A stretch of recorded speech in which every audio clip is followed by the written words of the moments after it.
व्यक्ति सकारात्मक सोच के साथ यदि निर्वहन करने लगे तो मेरा अनुभव हो जाएगा। प्रहलाद जी महाराज को होलिका अग्नि में लेकर के बैठ गई, क्यों नहीं जले? क्योंकि उनका विश्वास था कि अग्नि भी श्री ठाकुर जी हैं। प्रहलाद जी महाराज को पर्वत से घेर दिया, बोले पर्वत भी श्री ठाकुर जी हैं। सर्पों के बीच में छोड़ दिया, बोले आप में भी ठाकुर जी हैं। सब जगह ठाकुर जी का भाव नहीं, पूर्ण विश्वास रखते थे और उस भावना से ठाकुर जी सब जगह रक्षा करते थे। हमारे आपके अंदर वस्तु के प्रति भय इस बात को प्रमाणित करता है कि हम ये मानते नहीं है कि इसमें ठाकुर जी हैं, और फिर उससे मिलने वाली हानि हमको होती है। विश्वास तो भक्त का स्वरूप होता है, वो हर परिस्थिति में सकारात्मक सोचता है। हवा चली, व बारिश आई, कुछ हुआ, सब चीज में सकारात्मक। हमारे पूज्य पिताजी महाराज कथाओं में ये तो होता है, साल भर की 2-4 कथाओं में तो होता ही है, आंधी आएगा, तूफान आएगा, पंडाल। अब तो ठीक ठाक कथाएं होने लगी। हमने ऐसी भी कथाएं की हैं। एक जगह कथा हुई थी, पंडाल उड़ गया, एसी उड़ गए, सोफा उड़ गए, श्रोता सब भाग गए, भागवत जी रह गई और हम रह गए। हमको फिर ले गए गाड़ी में बैठा के, व्यास मंच पे पूरे पर त्रिपाल बांध दिया। यजमान जी का फोन है, महाराज जी क्या करें? मैंने कहा अब कथा तो होगी, शुरू हो गई है, अब विश्राम नहीं हो सकती। पंडाल वाले भैया से कहा, बोले मैं कैसे बनाऊं? बोले कैसे भी बनाओ। तो रात में उन्होंने एक बल्ली पर टंगने वाला पंडाल बना दिया। गांव के लोग फिर से, गांव में हुई थी कहीं कथा, बहुत पुरानी बात है, 2016 या 17 की बात होगी। दूसरे दिन कथा हुई। कथा, अच्छा कथा में नहीं आती थी आंधी, कथा विश्राम में होती थी आंधी। कथा विश्राम हुई तो पूरा पंडाल ऐसे गुब्बारे की तरह उड़ा आकाश में, और फिर एक झोंका आया, फिर उड़ गया। सब भाज गए, जो थोड़ा बहुत सामान वो भी उड़ गया, हम फिर से चले गए। दूसरे दिन फिर यजमान जी का फोन आया, महाराज जी क्या करें? मेरी कथा तो होगी। तीसरा पंडाल बनाया, तीसरे दिन की कथा हुई, तीसरे दिन फिर से आंधी तूफान आया, पंडाल फिर उड़ गया। फिर फोन आया यजमान जी का, क्या करें? मैंने कहा एक काम करो, अब पंडाल मत बनवाओ। जहां हम कथा कर रहे थे वहीं सामने एक मंदिर था हनुमान जी का, वहां बाल हनुमान जी थे, छोटे हनुमान जी। मैंने कहा वहीं पर आप व्यासपीठ लगा दो, हनुमान जी के सामने बैठ जाएंगे, आप सामने बैठ जाना, हम अपने सब संगीतज्ञों को, ब्राह्मणों को वापस भेज देते हैं, वहीं कथा सुनाई, कथा तो होगी, कथा नहीं रुकेगी। तो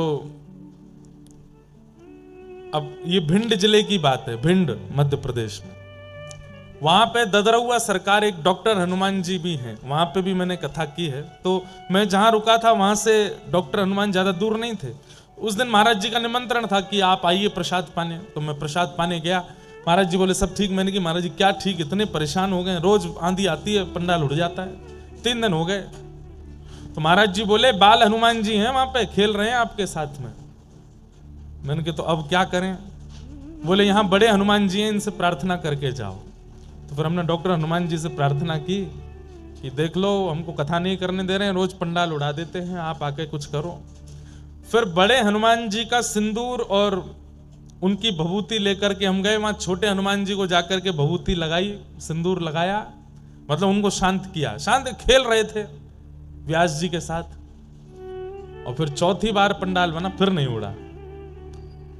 चौथी बार भी उड़ा, कब उड़ा? जब कथा विश्राम हो गई, फिर उड़ गया। जब हम वृंदावन चले गए फिर उड़ गया। तो एक बार ऐसी भी कथा हुई। एक बार हमारे पूज्य पिताजी महाराज की कहीं कथा हुई, तो वहां इतनी जोर की वर्षा हुई कथा के बीच में, सब श्रोता उठे नहीं, नाचने लगे। और नीचे से बोले महाराज जी आप तो कथा, आप कीर्तन कराते रहो, बारिश हो रही है बढ़िया, हम आनंद ले रहे हैं। पिताजी बड़े प्रसन्न थे क्योंकि उन पे एक भी बूंद पानी नहीं आया था। पिताजी बोले तुम लोग कथा सुनो, कीर्तन में नृत्य करो, हम कथा सुना रहे हैं। थोड़ी देर बाद एक श्रोता ने इशारा किया। पिताजी बोले क्या? बोले ऊपर देखिए। ऊपर देखा तो इतनी बड़ी पॉलिथीन भर गई थी, वो भरते भरते भरते नीचे आ गई थी। पिताजी बोले अब भैया देखो कथा विश्राम, आरती हम सूक्ष्म रूप से कर देते हैं, अब हम चलते हैं। बस आरती करके जैसे ही उतरने लगे वो पॉलिथीन फटी, पूरा जल व्यास मंच पे। तो ये तो प्राकृतिक स्थिति है, होती रहती है, परंतु हमें सब स्थितियों में सकारात्मक ही सोचना है। हमारे अमित जी बड़े चिंता कर रहे थे, आज हमको ले गए पांडुपोल हनुमान जी, पांडुपोल हनुमान जी है ना, दर्शन करने के लिए गए। वहां हनुमान जी का दर्शन करके लौटे, मौसम तो हो रहा था, धीरे धीरे वर्षा होने लगी। हमसे बोले महाराज जी आप संभालो, कुछ करो। फिर आप बोले कि कल रात्रि में कुछ वैष्णव कह रहे थे, बालक कह रहे थे महाराज जी गिरधर लाल जी को लेकर के नहीं आए अलवर, इसलिए इंद्र वर्षा कर रहा है, क्योंकि गिरिराज उठाने वाले आए ही नहीं हैं, वो आएंगे तो ही वर्षा रुकेगी। मैंने कहा भैया लाल जी से अगर अब भी इंद्र नहीं मानेंगे तो लाल जी से यहीं से पर्ची डाल के पूछ लेंगे आना है कि नहीं। अगर लाल जी ने पर्ची में हाँ बोल दिया तो बुला लेंगे एक दिन के लिए, कौन सा दूर है वृंदावन यहां से, एक दिन के लिए लाल जी आ जाएंगे। लेकिन हमें सकारात्मक रहना है, प्रेम से रहिए, प्रसन्न रहिए, खूब आनंद से कथा श्रवण कीजिए। आज हमारे कथा के मध्य में श्री जटेरी धाम के पूज्य महाराज जी आएंगे, थोड़ी बहुत देर में आने वाले हैं। उनका मंगल में दर्शन होगा। लगभग 1 महीना पूर्व, कुछ दिन पूर्व जटेरी धाम में कथा हुई थी। वहां श्री हसन बिहारी लाल श्री राधा रसिक बिहारी लाल सुंदर विराजमान है, उनका मधुर दर्शन सबको होता है। बड़ा आनंद आया वहां कथा सुनाने में। यहां से लगभग 1-1.25 घंटे की दूरी पर होगा। बहुत सुंदर स्थान है, डीग के पास में जटेरी, गुप्त वृंदावन है। अधिकतर लोगों को वहां का दर्शन नहीं हुआ, कथा के बाद वहां लोग बाग अब पहचान गए तो जाते हैं, लेकिन अत्यंत गोपनीय स्थान है। राजस्थान की सीमा में ही आता है, बहुत सुंदर है। आप लोगों को भी अवसर मिले तो एक बार वृंदावन, बरसाना, गोवर्धन जाने से पूर्व जटेरी प्रणाम करते हुए चले जाना, बहुत सुंदर स्थान है। वहां के आज पूज्य महाराज जी भी आएंगे। कल 20 तारीख है, कल कथा में नंदोत्सव, जन्मोत्सव होगा ठाकुर जी का, और कल हमारे पूज्य पिताजी महाराज पूज्य गुरुदेव भगवान भी कथा में आएंगे। सब रसिक जन, संत जनों का आगमन कथा में यहां हो रहा है। अब तो दिन ब दिन कथा में रस बढ़ता जाएगा। आप सब लोग उसका खूब आनंद लीजिए, खूब सुख लीजिए। आज से नवरात्रि प्रारंभ हुई है। नवरात्रि के विषय में हम थोड़ी सी आपको जानकारी और कुछ नियम बता दें, उनका आप लोग ध्यान रख करके अगर पालन करेंगे तो संभवतः यह नवरात्रि बहुत लाभकारी होगी। हम सब कृष्ण भक्त हैं, अधिकतर यहां पर वैष्णव बैठे हैं, तो फिर ऐसा क्या करें कि शक्ति से हमारा मतलब, शक्ति मतलब दुर्गा, शक्ति से हमारी कृष्ण भक्ति बढ़े, उसके लिए क्या प्रयास करें। तो एक बात याद रखिएगा, गोपियों ने भी रास विहार करने से 1 वर्ष पूर्व कात्यायनी की उपासना की थी, और कात्यायनी ने ही कृपा करके श्री कृष्ण को प्रदान किया। सीता जी ने भी राम विवाह से पूर्व देवी उपासना की, और देवी को प्रणाम करने के पश्चात फलस्वरूप राम जी मिले। रुक्मणी जी ने भी कृष्ण विवाह से पूर्व शक्ति को प्रणाम किया, और शक्ति की कृपा से ही श्री कृष्ण प्राप्त हुए। इससे यह बात सिद्ध होती है कि कृष्ण प्राप्ति जिन्हें भी करनी है उन्हें पूर्व प्रणाम शक्ति को करना पड़ेगा, देवी को करना पड़ेगा। तो चाहे मैं हूं, चाहे आप हूं, चाहे यहां विराजमान सब हैं, पंचदेव आपके जीवन में होने चाहिए। पहले सूर्य, उनको प्रणाम करो नित्य। बहुत छोटे छोटे से नियम हैं। रोज सुबह उठते ही, स्नान करते ही कुछ मत करिए, बस हाथ जोड़ करके सूर्य प्रणाम। वैसे तो सूर्य को अर्घ बहुत प्रिय है, अगर हो सके तो तुरंत अक्षत चावल और कुछ रोली मिला करके थोड़ा सुगंधित जल करके सूर्य नारायण भगवान को अर्घ प्रदान करो। इतना भी समय नहीं, सामान्य जल से अर्घ प्रदान करो। और अर्घ भी नहीं दे सकते तो कम से कम सूर्य नारायण भगवान की ओर देख करके प्रणाम करो, दंडवत कर लो रोज, सूर्य प्रणाम। दूसरा, गणपति प्रणाम, श्री गणेश जी को प्रणाम करो। मंदिर दिख जाए तो बहुत अच्छी बात, नहीं दिखता है तो नेत्र बंद करके गणेश जी का स्मरण करके प्रणाम कर लो। तीसरा, शिव प्रणाम, महादेव को प्रणाम करो। चौथा, नारायण को प्रणाम करो, शंख चक्र गदा पद्मधारी श्रीमन नारायण। और पांचवा, शक्ति को प्रणाम करो, दुर्गा को प्रणाम करो। ये पंच प्रणाम रोज करने वाले व्यक्ति का कभी अनित नहीं हो सकता। 365 दिन में भजन करके, भक्ति करके, साधन करके, नियम करके जिस भाव को आप प्राप्त नहीं कर पाते हैं, वो इन विशेष रात्रियों में प्राप्त हो जाते हैं।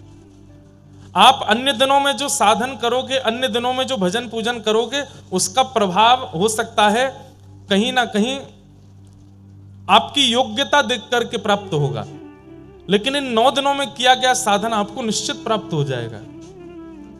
और इन 9 दिनों में कोई बहुत बड़ा नियम नहीं बता रहे हैं हम आपको, बस एक नियम बता रहे हैं।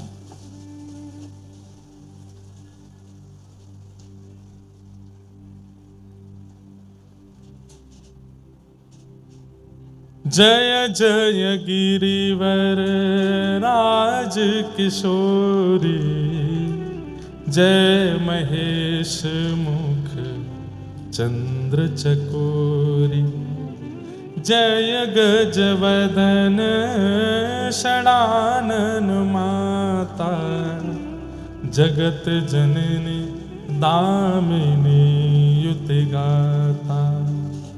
नहीं तब आदि मध्य गौरी स्तुति की रोज गानी है 9 दिन तक। सुबह नहीं गा पाए हो तो आज रात्रि को स्नान करके बैठ करके आसन पर और श्री कात्यायनी पूजन कर रहे हो, इस भाव से इन श्लोकों का गान करना है। और पाना क्या चाहिए? क्या? श्री कृष्ण हमको और प्रिय हो जाए, हे मैया ऐसी कृपा कर दो, हमारी भक्ति में और वर्धन हो जाए, हमारा भजन और बढ़े, वजन नहीं भजन, भजन और बढ़ जाए।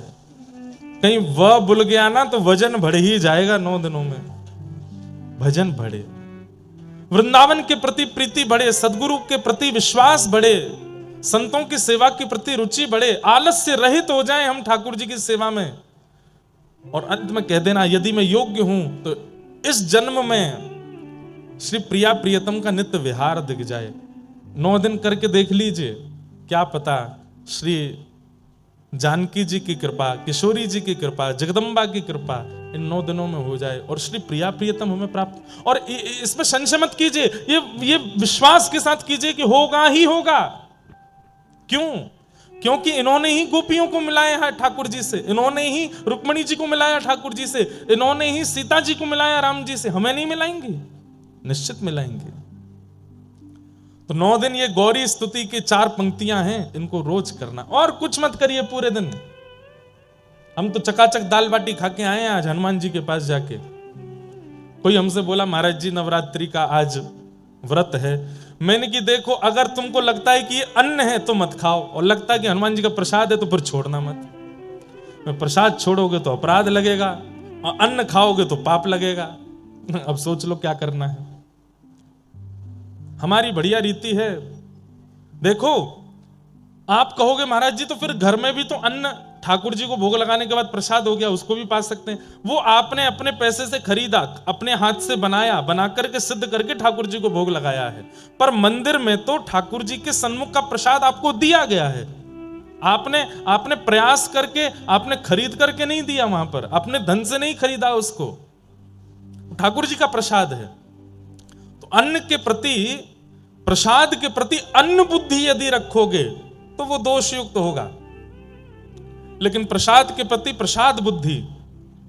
लेकिन याद रहे, फिर कहीं ऐसा नहीं हो कि अभी नवरात्रि के व्रत चल रहे हैं और याद आई कि वो वाले हनुमान जी का लड्डू बहुत बढ़िया मिलता, महाराज जी ने कह दिया है कि प्रसाद के प्रति अन्न बुद्धि मत रखो, खाने चलते हैं।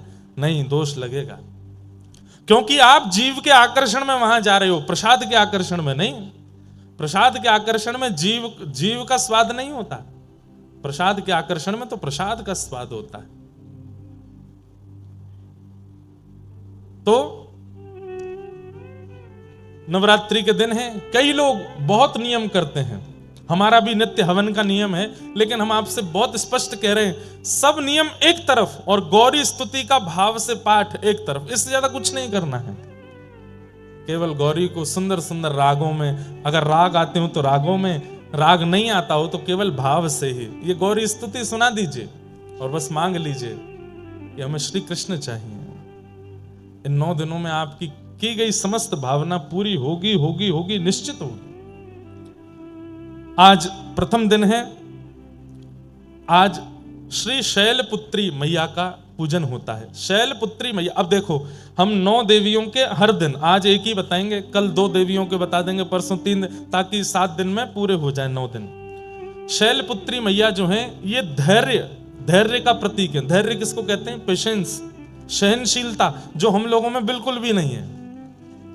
आज के दिन शैलपुत्री मैया का पूजन करने से धैर्य का वर्धन होता है और धैर्य की कामना से ही आज का पूजन करना चाहिए कि हमारे अंदर धैर्य आवे।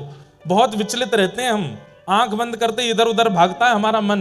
हे किशोरी जी, हे जानकी जी, हे श्री दुर्गा मैया, कृपा करना हमारे चित्त में धैर्य आवे। हे शैलपुत्री मैया, धैर्य, सहनशीलता।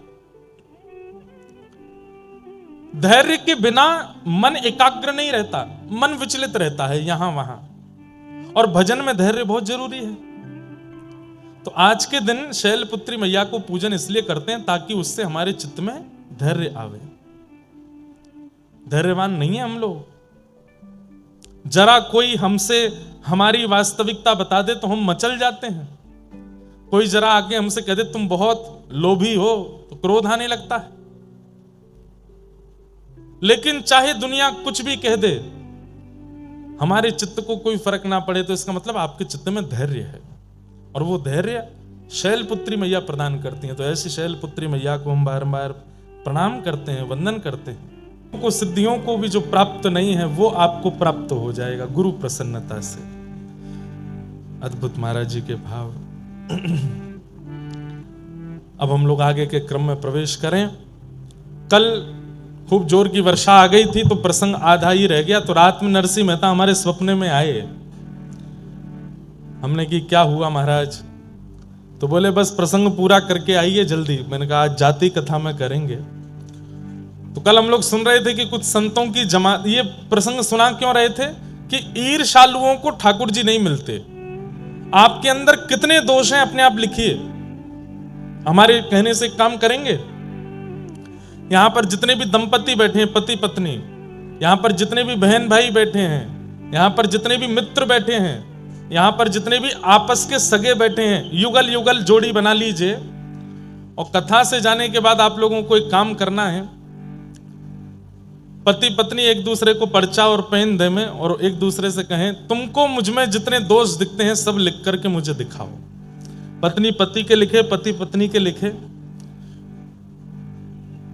बहन भैया के लिखे, भाई बहन के लिखे, भाई भाई एक दूसरे के लिखो, मित्र मित्र एक दूसरे को। लेकिन सौगंध है एक दूसरे की, जबरदस्ती बढ़ा चढ़ा के मत कोई ईर्ष्या में कुछ एक दो पद ज्यादा लिख दो कि तुम में ये भी है ये भी है। नहीं, जो अनुभव होता है वही लिख करके और उसको दीजिए।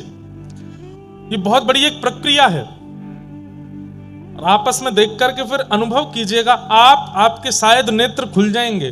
कई ऐसे दोष होंगे जो आपको लगता ही नहीं है कि आपके अंदर है, लेकिन सामने वालों को वो दिखते हैं और वो दोष आपको पता चलेगा। उन समस्त दोषों को ठाकुर जी के हवाले कर देना, क्योंकि सब दोषों के साथ ठाकुर जी मिल जाएंगे। अगर एक दोष उनमें है तो ठाकुर जी के मिलन में बाधा आ सकती है, और वो दोष क्या है? ईर्ष्या। अगर सामने वाले ने लिख दिया कि तुम्हारे अंदर ईर्ष्या भी है, मैंने कभी अनुभव किया था, तो आपको चिंता होनी चाहिए। क्यों? क्योंकि ठाकुर जी मिलेंगे नहीं। नरसिंह मेहता से इतनी ईर्ष्या करते थे सारे जूनागढ़ वासी कि 700 मुद्रा लेकर के द्वारिका जा रहे उन संतों से कह दिया कि जाओ, यहां इस नगर का सबसे बड़ा सेठ नरसिंह है, 1000 मोहर से नीचे की तो वो हुंडी लिखता नहीं है।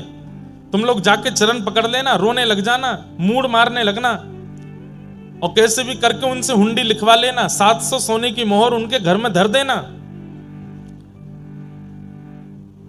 संतों ने वैसा ही किया। संतों को देख करके नरसिंह मेहता जी चरण धोने लगे, माला पहनाने लगे। अच्छा, उन मन चले लोगों ने पहले ही बता दिया था कि तुम नरसिंह मेहता के पास जाओगे तो वो तुम्हारे पैर छू करके, धो करके, माला पहना के मनाने का प्रयास करेगा कि तुम हुंडी मत लिखवाओ, लेकिन फिर भी तुम मानना नहीं, लिखवा लेना उससे।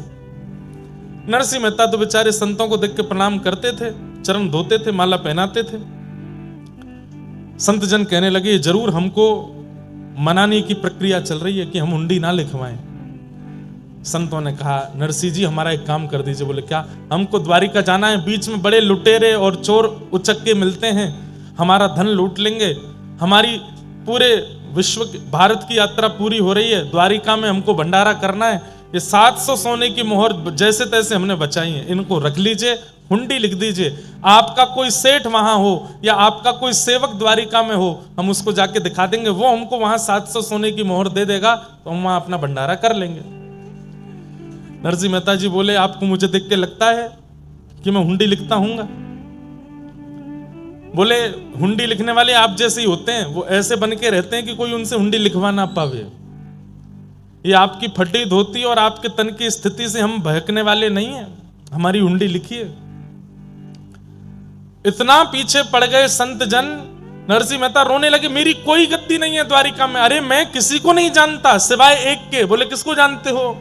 बोले वहां सांवरिया सेठ हैं, वो द्वारिकाधीश को बोल रहे थे, केवल उन्हीं को जानते। बोले उन्हीं के नाम से लिख दो। नरसिंह मेहता बोले इस बात पर मुझे विश्वास भी है कि वो इनको दे देंगे, लेकिन मैं ये कैसे करूं? मैं ठाकुर जी पर कैसे थोप सकता हूं? और रही बात, हुंडी तब लिखी जाती है जब आप किसी से धन ले लो और सामने जिसके नाम पर हुंडी लिखी उसको देने की तुम में सामर्थ्य हो। मैं ठाकुर जी को कैसे दूंगा? तब नरसिंह मेहता के मन में एक विश्वास जगा। बोले संत जन तो मान नहीं रहे, तो 700 सोने की मोहर लेके तुरंत पूरे जूनागढ़ के ब्राह्मण विप्र और संतों को बुला के भंडारा कर दिया, दक्षिणा बांट दी, भंडारा कर दिया, सब संतों को खिला दिया। और एक पत्र लेकर के नरसिंह मेहता जी ने लिखा, हे नाथ आपके नाम पर मैं इनकी हुंडी लिख रहा हूं, 700 सोने की मोहर मैंने लेकर के आपके नाम से हुंडी लिख दी है, कृपा कर द्वारिका जब ये लोग पहुंचे तो मेरी लाज रखना, इनको 700 सोने की मोहर दे देना। रही बात, मैंने आपको 700 मोहर दी नहीं तो फिर आप इनको कैसे दोगे? लेकिन मैं दे चुका हूं। कैसे? बोले संतों के ब्राह्मणों के हृदय में आप रहते हो, 700 सोने की मोहर का भंडारा करके मैंने आपको दे दिया है, इसलिए आप इनको दे दीजिएगा। संतों को पवा दिया मतलब ठाकुर जी तक पहुंच गया। बंधुओं, ठाकुर जी के संग कोई प्रक्रिया करने की इच्छा हो और ठाकुर जी नहीं मिल रहे हो, तो किसी साधु, किसी महात्मा, किसी भक्त, किसी वैष्णव के साथ वो प्रक्रिया कर लो। प्रक्रिया के रूप में भोजन पवा दो, प्रक्रिया के रूप में उनको सुंदर वस्त्र दे दो, प्रक्रिया के रूप में उनका श्रृंगार कर दो, तिलक चंदन लगा दो, प्रक्रिया के रूप में उन्हें दक्षिणा दे दो, प्रक्रिया के रूप में इत्र लगा के सुगंधित कर दो, प्रक्रिया के रूप में माला पहना दो। कुछ बना के पवाने की इच्छा ठाकुर जी को है, संतों को पवा दो, क्योंकि संत सीधी डिलीवरी कराते हैं। ठाकुर जी भगवान का ब्लिंकेट है संत जन। ठाकुर जी के पोस्टमैन हैं सारे संत जन, भक्त जन, वैष्णव जन। जो ठाकुर जी को देना हो इनको दे दो, सब पहुंच जाता है वहां पे। पूज्य मलुकपीठ वाले महाराज जी एक बार कथा में बता रहे थे सत्य घटना। बिहार के एक पंडित जी ने एक सेठ जी से जाके कहा कि हमको जगन्नाथपुरी जाना है, दान दक्षिणा कुछ है नहीं हमारे पास रास्ते के लिए, आप हमें कुछ दे दो। तो सेठ जी ने उनको 100 रुपया दे दिया, बहुत होता था 100 रुपया। और महात्मा जी से कह दिया कि ये 11 रुपए तो आपके आने जाने में खर्च होंगे, 5-6 रुपए में आपको प्रसाद वरसाद हो जाएगा, बाकी का जो बचेगा लगभग 80 रुपया ये श्री जगन्नाथ जी के मंदिर में चढ़ा देना हमारी तरफ से। तो ठीक है। महात्मा गए, जगन्नाथपुरी पहुंच करके उन्होंने खूब सुंदर सेवा करी, संत जनों को खूब प्रसाद पवाया, प्रसाद पवा के भंडारा आदि करा करके अंत में 11 रुपया बचा, 11 रुपया मंदिर में चढ़ा दिया। अब सेठ जी बोले मैं सेठ जी को जाके बता दूंगा कि भाई हम 80 तो नहीं चढ़ा पाए, 11 बचे तो 11 चढ़ा दिए। सेठ जी से जाकर के कहा कि देखो सेठ जी, हमने वहां भंडारा आदि किया तो खर्चा बहुत ज्यादा हो गया, आपने 80 रुपए के लिए कहा था, इतने की टिकट बनी, इतने का प्रसाद हुआ, इतने का हमने भंडारा कर दिया, 11 रुपया बचा था वो हमने महाप्रभु जगन्नाथ जी को अर्पित कर दिया। 100 में से 11 गए, कितने बचे? 100 में से 11 गए, कितने बचे? 89। सब कुछ संतों की सेवा में लगा दिया। 11 रुपए मंदिर में चढ़ा। तो सेठ जी के मन में आया, मैंने 80 के लिए बोला था, इन्होंने 11 ही क्यों चढ़ाए? चलो कोई बात नहीं, 11 चढ़ गए तो अच्छा है। ये सोच कर के सेठ जी जब सोए तो रात्रि में महाप्रभु जगन्नाथ स्वप्न में आए और स्वप्न में आकर के बोले, तुमने 100 रुपए देकर के एक संत को भेजा था? बोले हाँ, उसमें से 89 रुपए हमने रख लिए हैं, 11 हमने छोड़ दिए हैं।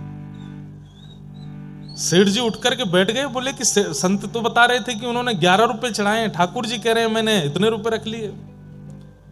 दूसरे दिन जाके जब संत से पूछा कि ये ऐसे स्वप्न में ठाकुर जी ने हमको बताया, तो संत के नेत्र सजल हो गए।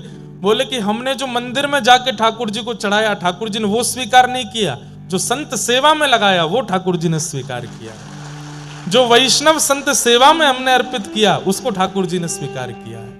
जो गोलक में जाके चढ़ा के आए, ठाकुर जी के आगे रख के आए, वो ठाकुर जी ने स्वीकार नहीं किए। इसका मतलब ये नहीं कि आप भी मत चढ़ाओ, चढ़ाओ, मंदिर की प्रशासन की व्यवस्था के लिए तो चढ़ाओ, लेकिन उससे ज्यादा साधु सेवा, संत सेवा, वैष्णव सेवा। तो नरसिंह मेहता जी ने भी वही किया, संतों को पवा दिया और कहा, द्वारिकाधीश हमने 700 सोने की मोहर भेज दी आपके पास, अब मेरी लाज रखना। संतों को हुंडी देकर के भेज दिया लिख करके। संत जन द्वारिका पहुंचे, वहां जाके ढूंढने लगे सांवलिया सेठ कहां है, कहीं नहीं मिले। पूरी द्वारिका छान मारी, कोई सांवलिया सेठ नहीं। आधी रात जब हुई, संत जन जब रोने लगे गोमती तट पर जाकर के, आहा, अब हम भक्तमाल जी रखी नहीं है, नहीं तो मैं वो छप्पे पढ़ के सुनाता, इतना सुंदर है। श्री प्रियादास जी ने इतनी सुंदर टीका करी है। कैसी सुंदर पाग बांध करके घुंघराले केश में श्री ठाकुर जी हाथ में छड़ी लेकर के, जूती पहन करके, श्रेष्ठ वस्त्र पहन करके, गले में सुंदर हार पहन के, हीरे दमकाते हुए अदब से चलते हुए आ रहे हैं। अरे भैया, हमारे सेठ श्री नरसिंह मेहता जी ने किसी को हुंडी लेकर के भेजा है क्या? जैसी नरसिंह मेहता का नाम सुना, संत जन उठ गए, बोले भैया तुम कौन? बोले हम सांवरिया सेठ। आहा, दर्शन करके सब नतमस्तक हो गए। हुंडी जैसे ही, वो लिखी हुई हुंडी जैसे ही दी, पढ़ करके ठाकुर जी ने अपने सिर से लगाया और कहा कि महाराज आप लोग कितने भाग्यशाली हैं। बोले क्यों? हमारे नरसिंह जी के दर्शन करके आए हो। बोले नरसिंह जी देखने में तो बड़े सामान्य लगते हैं और आप उनके सेवक हो, आप इतने अद्भुत लगते हो। बोले मेरे जैसे सेवक हजारों हैं उनके, नरसिंह जी तो बड़े अद्भुत हैं। 700 सोने की मोहर तुरंत पकड़ा दी। बोले ये 700 सोने की मोहर तो आपकी जो आपने दी थी वो है, इसके अलावा आप मेरे सेठ जी के यहां से आए हो तो मैं कोई कमी नहीं छोड़ना चाहता। लेकर के गए सोने की थाली में भोजन, खूब सुंदर सुंदर पकवान पवाए, संत सेवा कराई, खूब दक्षिणा ऊपर से प्रदान कर दी। संत जन बड़े प्रसन्न हुए। ठाकुर जी ने उल्टा पत्र लिखा और कहा, हे नरसिंह जी, संसार ने मुझे चोर कह करके बुलाया, संसार ने मुझे ये कह करके बुलाया, संसार ने मुझे इतने इतने लालचन लगाए, लेकिन आप कितने अच्छे हैं, आपने मुझे सेठ कह करके पुकारा, सांवरिया सेठ। मैं आपसे बहुत प्रेम करता हूं, जल्द ही आपसे मिलूंगा। ऐसा पत्र लिख करके ठाकुर जी ने संतों के द्वारा भिजवाया, जाओ हमारे सेठ जी को दे देना। नरसिंह मेहता के पास जैसे ही संत पहुंचे, नरसिंह मेहता बोले अब पिटाई होगी। क्यों? इनको 700 सोने की मोहर मिली नहीं होगी द्वारिका में, तभी मारने आए हैं मुझे। लौट करके संत जन आए, नरसिंह मेहता बोले भगवान मुझे क्षमा कर दो। बोले क्यों, आपको मोहर मिल गई? बोले 700 सोने की मोहर तो मिल गई, हमारा संत वो भी हो गया, ऊपर से तुम्हारे वो सेवक ने इतनी दक्षिणा दी हमको, सोने की थाली, सोने की कटोरी, सोने की चम्मच, अरे सब कुछ प्रदान किया। अरे नरसिंह मेहता जी, तुम्हारा वो सेवक इतना सुंदर था, क्या बताएं उसके रूप की। सफेद धोती, सफेद अचकन, सफेद पगड़ी, सफेद बैंत, ऐसी सुंदर उसकी जूती। नेत्र तो कहते ही बनते हैं, कमल जैसे नेत्र थे। आहा, जब बोलता था तो ऐसा लगता था जैसे मानो पुष्प बरस रहे हों। एक बार उसने हमारा स्पर्श भी किया था, क्या बताएं, उसका स्पर्श पाके तो हम धन्य हो गए। अरे नरसिंह जी, कैसा सुंदर सेवक है आपका, हमको ऐसा सेवक मिलता तो हम तो अपने पास ही रखते, अपने से दूर जाने ही नहीं देते। नरसिंह जी बोले पता नहीं किसकी बात कर रहे हैं। समझ में तो आ रहा था ठाकुर जी ने कुछ तो लीला करी होगी। अच्छा, तुम्हारे सेवक ने ये पत्र लिख करके भेजा। जैसे ही पत्र पढ़ा नरसिंह मेहता ने और अंत में पढ़ा कि मैं तुमसे बहुत प्रेम करता हूं, जल्दी मिलूंगा, ये पढ़ करके नरसिंह मेहता तो रोने लगे। आहा, ईर्ष्यालु देखते रह गए और यहां ठाकुर जी ने नरसिंह मेहता पर कृपा कर दी। इसलिए बंधुओं, कोई दोष जीवन में आ जाए चलेगा, आपके अंदर काम है कोई बात नहीं, कथा सुनना शुरू करो, नाम जप करना शुरू करो, नष्ट हो जाएगा। क्रोध है धीरे धीरे वो भी शांत हो जाएगा, मोह है वो भी धीरे धीरे चला जाएगा, लोभ है धीरे धीरे वो भी नष्ट हो जाएगा। कथाएं आदि सुनना शुरू कर दो, सत्संग करो। लेकिन ईर्ष्या है तो मेहनत ज्यादा करनी पड़ेगी, क्योंकि ईर्ष्या ठाकुर जी को प्रिय नहीं है। और दुर्भाग्य की बात है कि ईर्ष्या लगभग मानवों के अंदर होती है, लगभग। अभी कोई आपसे ज्यादा सुंदर कपड़े पहन के आ जाए, हो जाएगी ईर्ष्या। हम कथा में इतने साधारण बन के आ रहे हैं, ये इतना बढ़िया पहन के आ रहा है। हमसे बढ़िया कोई खाने लगे, कमाने लगे, हमसे बढ़िया कोई कुछ प्राप्त कर ले, हमसे बढ़िया घर बना ले, हमसे बढ़िया बच्चे हो जाएं, सब में ईर्ष्या हमारे चित्त में आती है। ईर्ष्या ये कष्ट का कारण। अरे आप लोग तो संसार की बात कर रहे हैं, हम व्यासपीठ में बैठ के कथा करते हैं, कथा करने वालों से ईर्ष्या हो जाती है लोगों को। ऐसी ऐसी ईर्ष्या के लोग हैं। लेकिन ईर्ष्यालु व्यक्ति इस बात को प्रमाण दे रहा है कि मैं कभी ठाकुर जी से नहीं मिल पाऊंगा, इसलिए वो ईर्ष्या को प्रधानता दे रहा है। इसलिए हमारी प्रार्थना, ईर्ष्या चित्त में मत लाइए। निर्मत्सराणाम सताम वैद्यम वास्तवमत्र वस्तु शिवदम तापत्रयोन्मूलनम श्रीमद्भागवते महामुनि कृते किंबा परैरीश्वरः सद्यो हृद्वरुध्यते त्रिकृतभिः शुश्रूषुभिस्तत्क्षणात्। श्रीमद् भागवत की कथा कैसी है? ठाकुर जी से संबंध कराती है, ठाकुर जी से कोई ना कोई संबंध कराती है। बंधुओं, ठाकुर जी से संबंध होना या ठाकुर जी के जनों से संबंध होना, ये दोनों ही कृपा की बात है। आप ठाकुर जी से संबंध नहीं बना पा रहे हो तो ठाकुर जी के जनों से संबंध बनाओ, ठाकुर जी के जनों को ही अपना मान लो, ठाकुर जी के जनों से संबंध बनाओ। आहा, अब कोई हमसे गुरु जी कहे, महाराज जी कहे, पंडित जी कहे, इंद्रेश जी कहे, समझ में आती है। एक बार एक कथा में एक बालक बोला जीजा जी। मैंने कि यार ये क्या बोल रहे हो? अरे महाराज जी, किशोरी जी हमारी बहन हैं और श्री लाल जी हमारे जीजा जी हैं, आप वृंदावन वासी हो, लाल जी के सखाओ, तो आप भी हमारे जीजा जी। मैंने कि बहुत बढ़िया। हमने कि साले साहब सेवा करने आ जाना। एक जगह और अद्भुत हुआ, नाथ द्वारा दर्शन करने के लिए मैं गया, तो वहां जैसे मैं पहुंचा तो एक बालक मुझसे बोला नाना जी प्रणाम। मैंने कि यार तेने नाना जी कही मुझसे? बोले कि हाँ महाराज जी, मेरी माता जी रोज आपकी कथा सुनती हैं, तो उन्होंने विचार किया कि मेरी गुरु भावना तो बन नहीं पा रही है, तो मैं इनको पिता मान लेती हूं अपना। जय हो महाराज जी।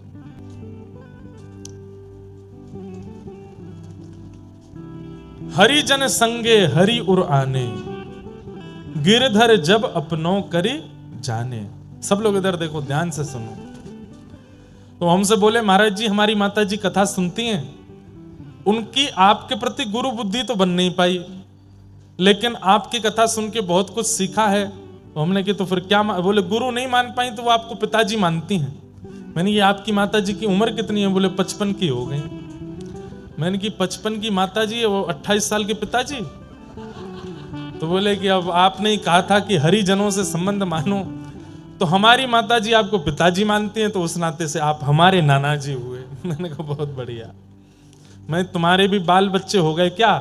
तो बोले हाँ जल्दी कृपा होने वाली है। मैंने कि वो बड़ा हो जाए तो वो परनाना बोलेगा हमको। तो अच्छा है, हरिजनों से संबंध रखो, हरिजनों को अपना संबंधी मानो। अरे जिन भक्तों के आप चरित्र सुनते हो ना, इनको ही अपना संबंधी मान लो, इनके संबंध की कहानी से ठाकुर जी आपको प्राप्त हो जाएंगे। मीराबाई मेरी बाईसा, मेरी बहन है। श्री सूरदास जी मेरे काका जी हैं। श्री कुम्मन दास जी मेरे चाचा हैं। श्री गोस्वामी तुलसीदास जी हमारे बड़े पिताजी हैं। ऐसे करके सबको संबंध, और ये गोपनीय रखने हैं, सबको बताने नहीं है। इन सबसे संबंध, भक्तों से संबंध बना लिया जाए तो फिर ठाकुर जी आपसे संबंध बनाएंगे, आपको ठाकुर जी से नहीं बनाना पड़ेगा। अभी आप कहते हो ठाकुर जी आप मेरे लाला हो, ठाकुर जी आप मेरे पति हो, ठाकुर जी आप मेरे ये हो, आप कह रहे हो, ठाकुर जी मान रहे हैं कि नहीं इसका नहीं पता। ठाकुर जी माने उसका पता कैसे चलेगा? तो बोले भक्तों से संबंध बनाओ। भक्तों से आपका संबंध बन गया तो ठाकुर जी आपसे संबंध बनाएंगे, ठाकुर जी आपको अपना कुछ बनाएंगे। वैद्यम वास्तवमत्र वस्तु शिवदम, श्रीमद् भागवत ठाकुर जी के प्रति संबंध को प्रगाढ़ करती है, कल्याणकारी संबंध कराती है। तापत्रयोन्मूलनम, कथा सुनने वाले को फिर जीवन में कभी कष्ट का अनुभव नहीं होता। श्रीमद् भागवते महामुनि कृते किंबा परैरीश्वरः सद्यो हृद्यवरुध्यते त्रिकृतिभिः शुश्रूषुभिस्तत्क्षणात्। ऐसी भागवत की कथा को हम बारंबार प्रणाम करते हैं, बारंबार वंदन करते हैं।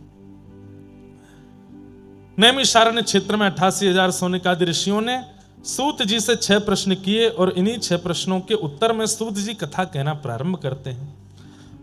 अनेक विषयों का उत्तर देते हुए श्री सूत जी महाराज ने भागवत की रचना का प्रसंग बताया। बहुत ध्यान से सुनिएगा। श्री वेदव्यास जी महाराज ने 4 वेदों की रचना की, महाभारत की रचना की, 18 उपपुराण, 17 महापुराणों की रचना की, तब भी मन को शांति नहीं मिली। तब नारद जी महाराज की कृपा से उन्होंने श्रीमद् भागवत को रचना कार्य किया। नारद जी महाराज ने जाकर के कहा कि भगवान के प्रभाव नहीं, भगवान के स्वभाव का वर्णन करो, तब मन को शांति मिलेगी। तब श्रीमद् भागवत की रचना हुई। वेदव्यास जी ने वही भागवत की कथा अपने पुत्र सुखदेव जी को प्रदान की। सुखदेव जी ने यही कथा श्री परीक्षित जी को सुनाई। परीक्षित कौन है? पांडवों के वंशधर। इन परीक्षित जी को 7 दिन में मरने का श्राप लगा।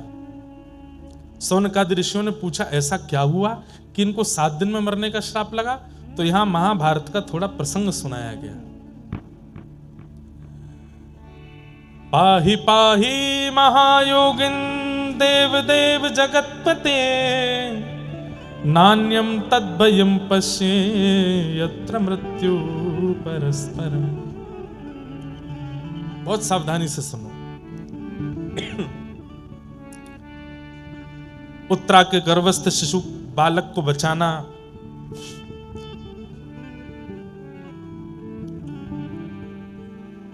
गुरुपुत्र अश्वत्थामा को भरी सभा में अपमानित करना, उसकी मणि को हरण करके निकाल लेना, ये आदि आदि कथाएं यहां पर सुनाई गई।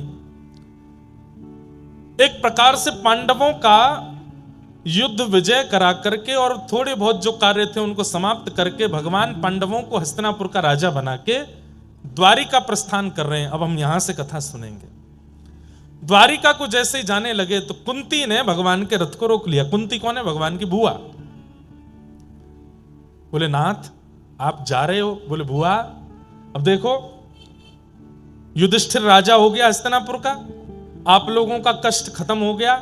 अब तक आप लोगों ने इतनी पीड़ाएं सही, वनवास करना पड़ा, सब कुछ सहना पड़ा, अब सब कुछ समाप्त हो गया है। अब आपका राज्य आपके पास आ गया है, महाभारत का युद्ध आप जीत गए हो, अब सब अच्छा आनंद में हो गया, अब मुझे आज्ञा दो, मुझे जाने दो। कुंती ने कहा 2 मिनट नीचे आइए, मुझे आपसे बात करनी है, फिर चले जाना।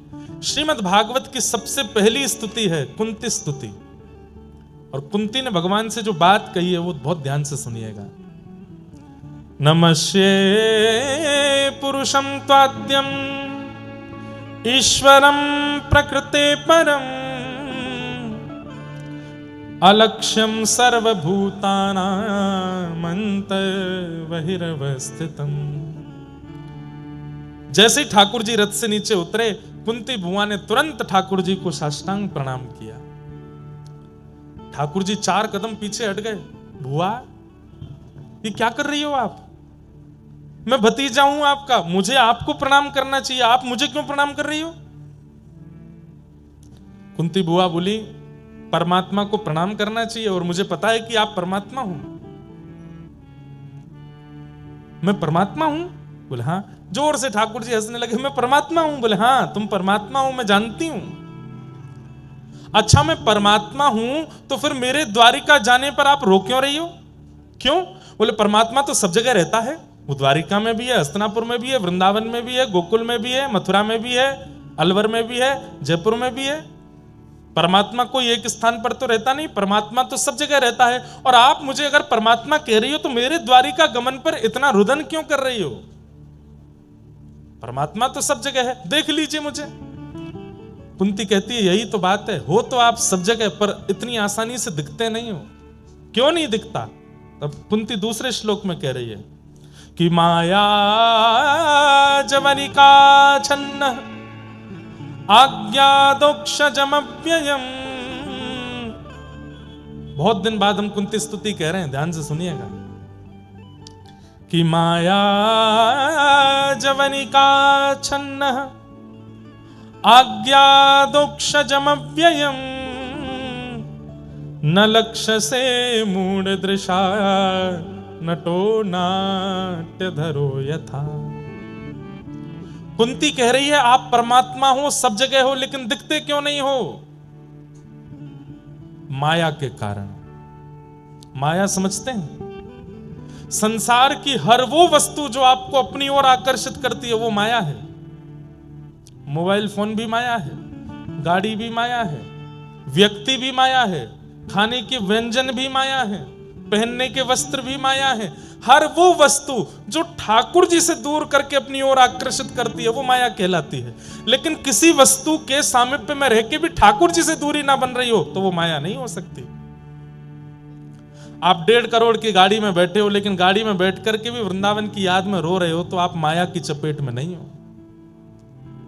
आप 56 भोग के बीच में बैठ करके भी जीव में स्वाद नहीं आने दे रहे हो और केवल श्री वृंदावन श्री वृंदावन श्री वृंदावन कह करके आनंदित हो रहे हो तो आप माया के चपेटे में नहीं हो।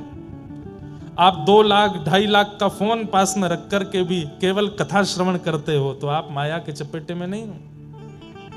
आप गले में स्वर्ण पहन के, हाथों में स्वर्ण और हीरा धारण करके भी अगर भगवान की भक्ति में लीन रहते हो तो आप माया के चपेटे में नहीं हो। और एक बात बोलें, मायावी व्यक्ति अलग ही दिख जाता है।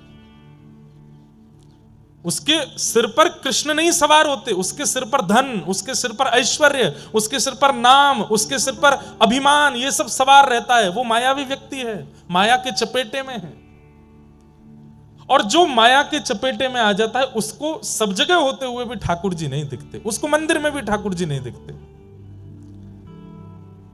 एक बार एक व्यक्ति मेरे साथ श्रीनाथ जी दर्शन करने गया, नाथ द्वार। मेरी श्रीनाथ जी के दर्शन में मुझे बहुत सुख मिलता है, सब जगह ही मिलता है, पर राधा रमण जी, श्रीनाथ जी, तिरुपति बालाजी कुछ स्थान है जहां पर मैं स्थिर हो जाता हूं। अब श्रीनाथ जी दर्शन करने के बाद मेरे नेत्र तो सजल हो गए। बाहर आकर के थोड़ी देर में मौन रहा। थोड़ी देर बाद वो व्यक्ति क्या बोलता है, महाराज जी वो श्रीनाथ जी की ठोड़ी पे जो हीरा था कम से कम 5-6 लाख का तो होगा।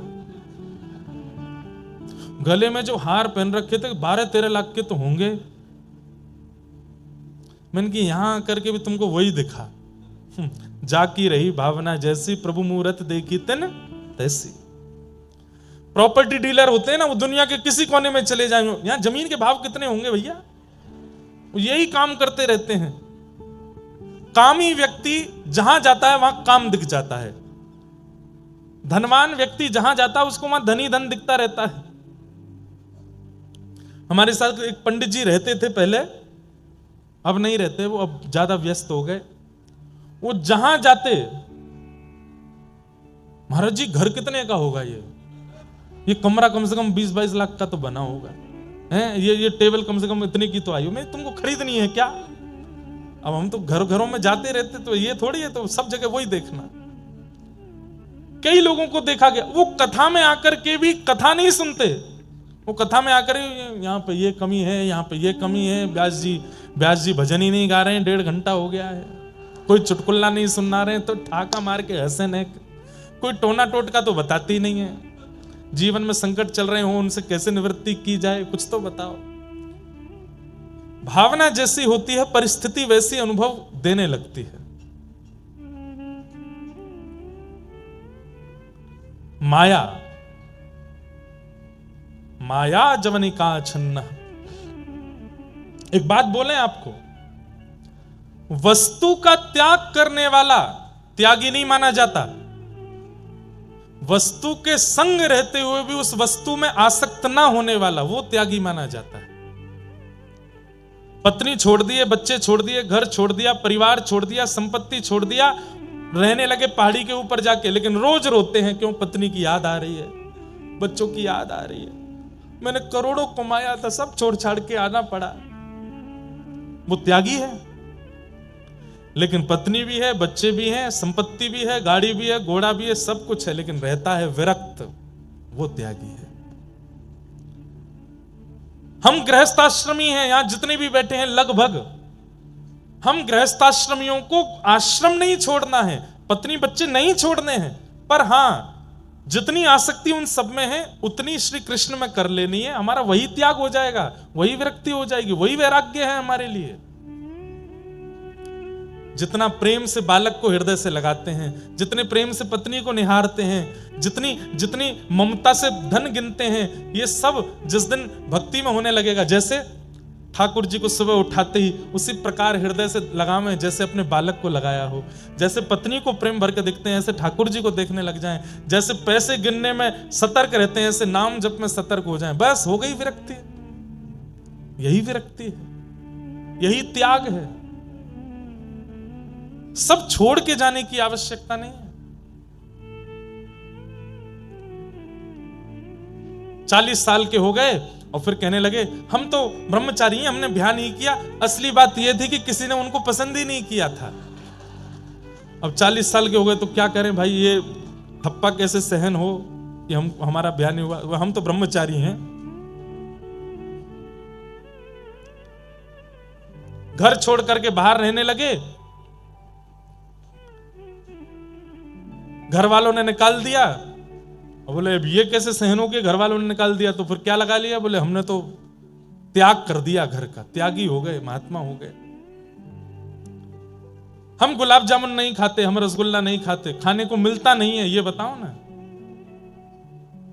विदेश जाना अपराध है, समुद्र लांघना गलत बात है, अब खुद को वीजा नहीं मिला था कभी, इसलिए सबके लिए ऐसा बोल रहे हो। बड़े विचित्र हैं संसार। लेकिन वास्तव में माया ही है जिसके कारण ठाकुर जी दिखते नहीं। ठाकुर जी तो सब जगह हैं, इस समय इस पंडाल में भी कहां कहां बैठे होंगे, लेकिन माया है जिसके कारण वो दिख नहीं रहे हैं। तब कुंती कहती है तो फिर दिखते कैसे हैं? बोले जैसे कठपुतली का नृत्य होता है ठाकुर जी, तो कठपुतली नाचती है, गाती है, हंसती है, खेलती है, सब कुछ कठपुतली करती है और दर्शनार्थी ताली बजाते हैं, अरे देखो कठपुतली नाच रही है, कठपुतली हंस रही है, कठपुतली रो रही है। लेकिन गलती से किसी ने आकर के कठपुतली के पीछे वाला पर्दा अगर हटा दिया तो सारा भेद खुल जाएगा। ओहो, पीछे बैठा एक आदमी उंगलियों से नचा रहा है। ठीक वैसे ही संसार का हर वस्तु, हर व्यक्ति कठपुतली है। हमें ऐसा दिखता, ओहो ये इतना बड़ा आदमी बन गया, अरे उसके साथ बहुत बुरा हो गया, अरे ये मर गया, अरे ये जी गया, सब कठपुतली हैं। लेकिन जिस दिन सदगुरु आकर के माया का पर्दा हटा देंगे, सब पता चल जाएगा पीछे बैठे ठाकुर जी ही सब कर रहे हैं, कठपुतली की अपनी कोई सामर्थ्य नहीं थी। माया जवनिका छन्न आज्ञा दोक्षजमव्ययम नलक्षसे मूढ़ दिशा नटो नाट्य धरो यथा।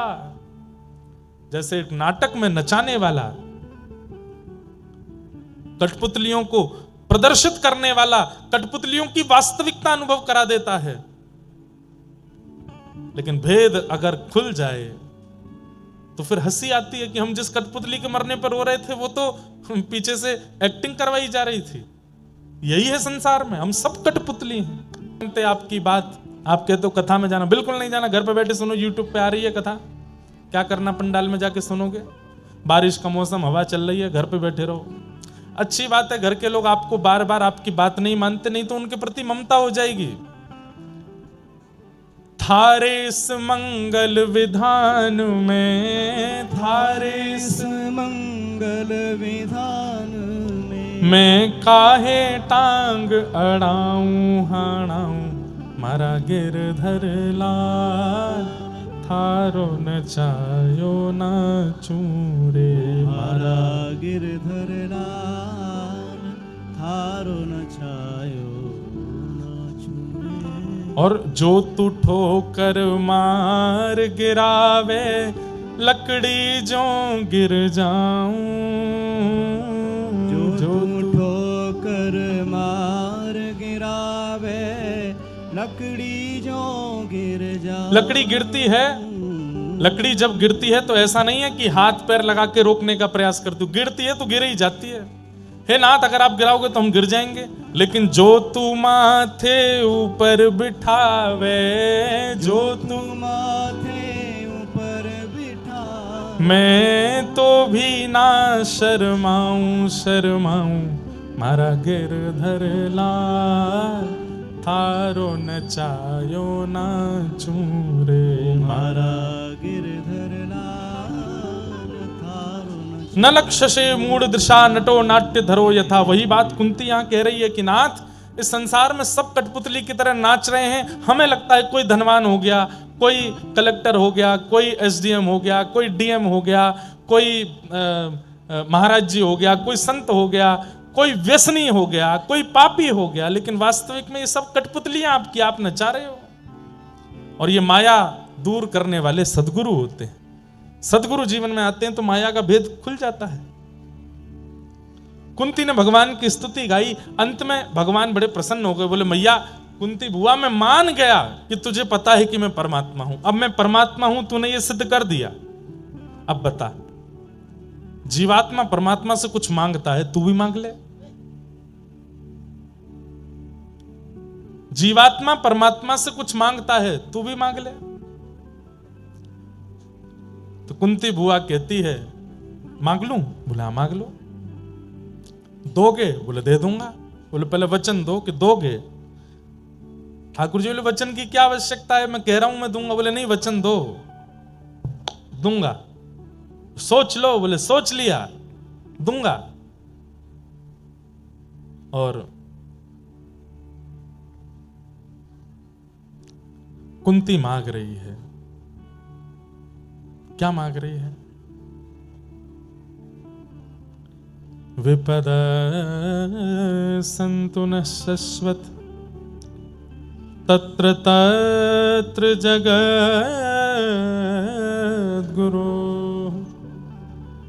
भवतो दर्शनं यत्स्यात् अपुनः भवदर्शनम्। विशेष रूप से आगे की पंक्ति में बैठने वाले लोग बैठने के बाद उठा ना करें, ऐसी हमारी प्रार्थना। पीछे वाले बेचारे उठें जामें, वैसे पीछे वाले उठते नहीं हैं, लेकिन आगे की पंक्ति वाले भी अच्छे हैं, लेकिन कुछ दो चार लोग उठें तो उनको मना किया करो। बोले देखो व्यास जी को आप ही दिख रहे हो, पीछे वालों की तो शक्ल ही नहीं दिखती हमको, सब शाम सुंदर दिखाई देते हैं, लेकिन आगे वाले दिखते रहते हैं। तो उनसे हमारी प्रार्थना, आप लोग वीवीआईपी हो तो वीवीआईपी जैसे बैठे रहो, पूरी कथा सुना करो, क्योंकि आप हमको दिख रहे हो। नहीं दिखते तो आप उठो, जाओ, आओ, खांसो, बैठो, खाओ, पियो, कुछ भी करो, लेकिन आगे बैठे हैं तो बैठे रहे। विपद सन्तु नः शश्वत् तत्र तत्र जगद्गुरो। कुंती भगवान के सामने प्रार्थना करती हुई कह रही हैं कि नाथ, यदि आप मुझे देना चाहते हैं तो एक ही वरदान दे दीजिए। बहुत ध्यान से सुनिएगा। क्या? इस संसार में जितनी भी विपत्तियां हैं, जितने भी संकट हैं, जितने भी कष्ट हैं, वो सब मेरे जीवन में आ जाएं, कृपा करके ऐसा मेरे ऊपर उपकार कर दीजिए, सारे कष्ट मेरे जीवन में आ जाएं। कुंती ने भगवान का हाथ पकड़ रखा था, ठाकुर जी ने तुरंत हाथ पीछे किया। कुंती बोली, आप याद रखना 3 बार कहा था आपने, दूंगा दूंगा दूंगा, वचन दिया था दूंगा, और अब हाथ पीछे कर रहे हो। बुआ तू क्या मांग रही है? कष्ट मांग रही है, विपत्ति मांग रही है, दुख मांग रही है। पहले तो तेने ये प्रमाणित किया कि मैं परमात्मा हूं, और जब मैंने कहा कि परमात्मा से कुछ मांगो तो तू कष्ट मांग रही है। संसार के लोग सुख मांगने से हारते नहीं, थकते नहीं, अपनी लंबी लंबी चौड़ी चौड़ी लिस्टें लेकर के मेरे सामने खड़े हो जाते हैं, और तू दुख मांग रही है क्यों? कुंती का पूरा जीवन यदि आप देखेंगे तो आपको कभी नहीं लगेगा कि इनके जीवन में सुख रहा होगा। बाल्यकाल में बिना विवाह के एक पुत्र प्राप्त हो गया जिसका नाम था कर्ण। सूर्यदेव ने प्रदान कर दिया था मंत्र के प्रभाव से। इनको एक संत ने एक मंत्र दिया था, इस मंत्र से जिस देवता को बुलाओगी वो प्रकट हो जाएगा। सूर्यदेव को प्रकट कर दिया। सूर्यदेव प्रकट हो गए, बोले कहिए माता मैं क्या सेवा करूं? तो कुंती बोली मैं तो बस मंत्र पढ़ के देख रही थी कि इससे कुछ होता है कि नहीं। सूर्यदेव बोले अब तो मैं आ गया हूं, कुछ दे के जाऊंगा आपको। बोले मुझे कुछ नहीं चाहिए। तो सूर्यदेव ने अपने पुत्र कर्ण को दे दिया। लता पत्रों में लपेट करके उसको नदी में प्रवाहित कर दिया कुंती ने। एक धोबी की पत्नी ने उसको गोद लिया। मां का नाम राधा था तो कर्ण का नाम राधे हुआ। लेकिन कुंती जानती थी जब यही कर्ण कौरवों के पक्ष में मिल गया, कुंती को पता था कि ये मेरा बेटा है। विवाह हुआ पांडु महाराज से, जिनको ऐसा रोग लगा था और शाप भी लगा था कि अपनी पत्नी को सहवास की भावना से स्पर्श करोगे तो तुम्हारी मृत्यु हो जाएगी। पंच बालक देव कृपा से प्राप्त हुए पांडव, लेकिन उन्हें भी सुख नहीं दे पाई। क्यों? पूरे जीवन भर वन में ही भटकना पड़ा उनको लेकर के। विधवा हो गई युवावस्था में। कितना सब कुछ सहा कुंती ने अपने जीवन में, कष्ट ही कष्ट देखा, कभी सुख नहीं देखा था। और आज जब हस्तिनापुर की राज्य गद्दी पर पहली बार पुत्र सुशोभित हुआ, जीवन के सारे दुख समाप्त हो गए, कष्ट समाप्त हो गए, ठाकुर जी सामने खड़े हैं और ये झोली फैला के कह रही कि मुझे कष्ट दे दो। बुआ तेरे जीवन में कल से सुख आना शुरू हुआ और 12 घंटे भी नहीं हुए हैं और आज तू मेरे से कह रही है कि तू मुझे दुख दे दो। क्यों? कुंती कहती है आप ये बात मानते हैं कि कल तक मेरे जीवन में कष्ट था? बोले हां। और आप ये भी मानते हैं कि 12 घंटे पहले मेरे जीवन में सुख आ गया? बोले हां। अब मेरे जीवन में सुख रहने वाला है? बोले हां। हे नाथ, कल तक मेरे जीवन में कष्ट था तो कष्ट के साथ साथ द्वारिकाधीश भी खड़े थे, लेकिन 12 घंटे पहले सुख आते ही द्वारिकाधीश जाने की योजना बनाने लगे और अब द्वारिका को जा रहे हैं। मुझे वो सुख नहीं चाहिए जिसमें कृष्ण चले जाएं। मुझे वो सुख नहीं चाहिए जिसमें आप छोड़ के चले जाओ। मुझे उस कष्ट की याद आ रही है, उस वनवास की याद आ रही है, उस विपत्ति पीड़ा की याद आ रही है जिस विपत्ति पीड़ा वनवास कष्ट में आप साथ खड़े थे। मुझे ये सुख अच्छा नहीं लग रहा है क्योंकि आप जा रहे हो। प्रायोरिटी सुख या दुख नहीं है, प्रायोरिटी कृष्ण है। वो सुख में स्मरण ज्यादा हो रहे हैं कि दुख में, ये आपके ऊपर निर्भर करता है। स्वाभाविक रूप से हम मानवों का स्वभाव ऐसा है कि हम सुख में व्यसनों की तरफ भागते हैं और दुख में मंदिर भागते हैं। जैसे जीवन में धन ज्यादा आ जाए, संपत्ति ज्यादा आ जाए, ऐश्वर्य, आप देखेंगे धन संपत्ति ऐश्वर्यवान व्यक्ति नास्तिक ही होते हैं। भजन वजन कथा में मन नहीं लगता, वो आए दिन भगवान पे ही प्रश्न उठाते रहते हैं। और जिनके जीवन में कष्ट ज्यादा होता है वो कभी ठाकुर जी पे प्रश्न नहीं उठाते। हनुमान जी पर चोला चढ़ाना है तो चढ़ाना है, यहां नारियल बांधना है तो बांध ही देंगे, गंगा जी में गोते लगाने तो लगा ही लेंगे, कैसे भी सुख आ जाए जीवन में। दुखी व्यक्ति कभी भगवान पर प्रश्न नहीं उठाता और सुखी व्यक्ति मंदिर तक में चप्पल पहन के चले जाते हैं। अरे वो सुख कैसा जिससे कृष्ण दूर चले जाएं, जिससे मर्यादा नष्ट हो जाए, ठाकुर जी के प्रति भाव, ठाकुर जी के प्रति श्रद्धा समर्पण नष्ट हो जाए, वो धन कैसा, संपत्ति कैसे? और कई बार धन संपत्ति धनी मानी लोग अगर भक्त हो भी जाते हैं तो वो ऐसे भक्त बनते हैं, बुरा नहीं मानिएगा, ऐसे भक्त बनते हैं जैसे मानो वो कृपा कर रहे हो ठाकुर जी के ऊपर। कई बार ऐसा लोग बोलते हैं हमें तो बड़ा आश्चर्य हुआ, इतने धनवान होते हुए भी ये वृंदावन आते। अरे वृंदावन पर कृपा कर रहे हैं क्या आके? इतने धनवान होते हुए नीचे बैठ के कथा सुन रहे हैं। अरे क्यों? नीचे बैठ के ही कथा सुनी जाती है। इतने धनवान होते हुए भी रोज हर मंगलवार वहां जाते हैं। इतने धनवान होते हर महीने खाटू श्याम जाते, क्यों? कृपा करने जा रहे हैं खाटू श्याम जी पे? नहीं। कर्ण की भी सुनिए, उस दिन आपको अनुभव होगा, मेरे जीवन में दुख कोई बहुत बड़े नहीं है, दुख तो इनको कहते हैं। एक बहुत बड़े कवि हैं, उन्होंने कर्ण के ऊपर भी लिखा है। अवकाश नहीं, फिर बताएंगे। कुंती भगवान की स्तुति गाती है। ठाकुर जी बोले, अब हुआ, अब तुम विराजो। अब रथ में जैसे ही बैठे ठाकुर जी निकलने लगे, इतने में ही रोने की आवाज आने लगी। भगवान ने कहा, अब कौन रोने लगा? देखा तो युधिष्ठिर जी रो रहे थे। भगवान बोले, अब तुम क्यों रो रहे हो? तब युधिष्ठिर जी बोले, बालद्विज स्विहन मित्र पितृ भातृ गुरुद्वः नमेष्या निरयान मोक्षो यपि यापि वर्षायुतायुतैः। मेरे कारण कितने बालक अनाथ हो गए, कितनी माताएं विधवा हो गई, मैंने अपनों को मार दिया। बहुत ध्यान से सुनिए थोड़ी देर।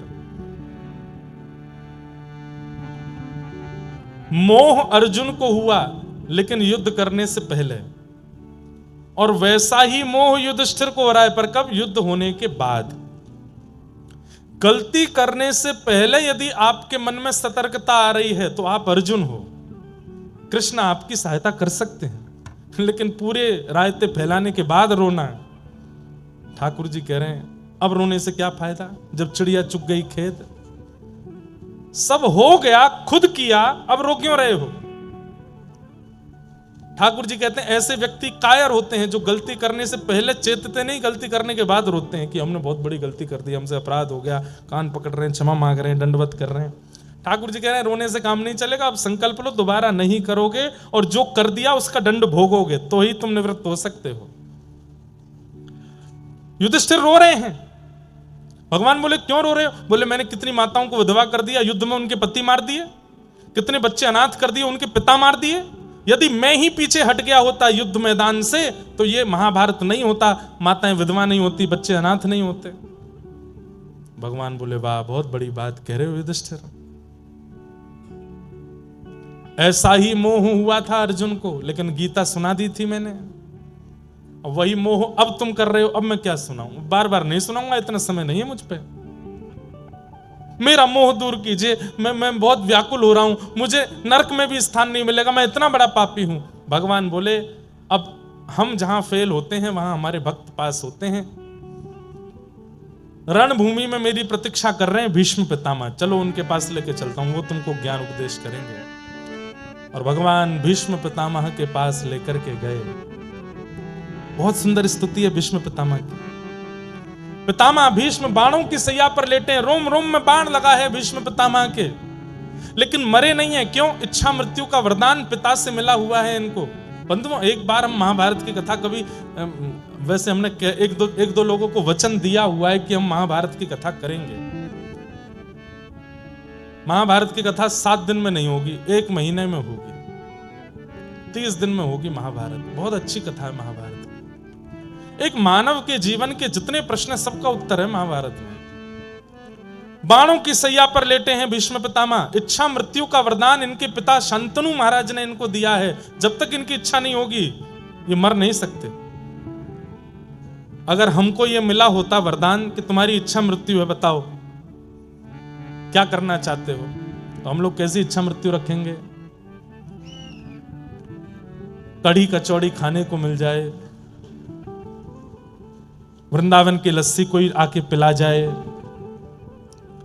ये खवा जाए, वो खवा जाए, ऐसी सौंधी हवा चलने लग जाए, खूब सारे गहने मेरे शरीर पर पड़े हों, हाथों में खूब सारे हीरे की अंगूठियां हों, सारे भोगों को भोग करके पेट। एक व्यक्ति मुझसे कहीं बोला, महाराज जी मैं बस एक ही चीज चाहता हूं कि मैं भूखा नहीं मरूं, मेरा पेट भरा हो जब मेरे प्राण निकले। मैंने कहा वाह, ऐसी भी इच्छा होती है लोगों की।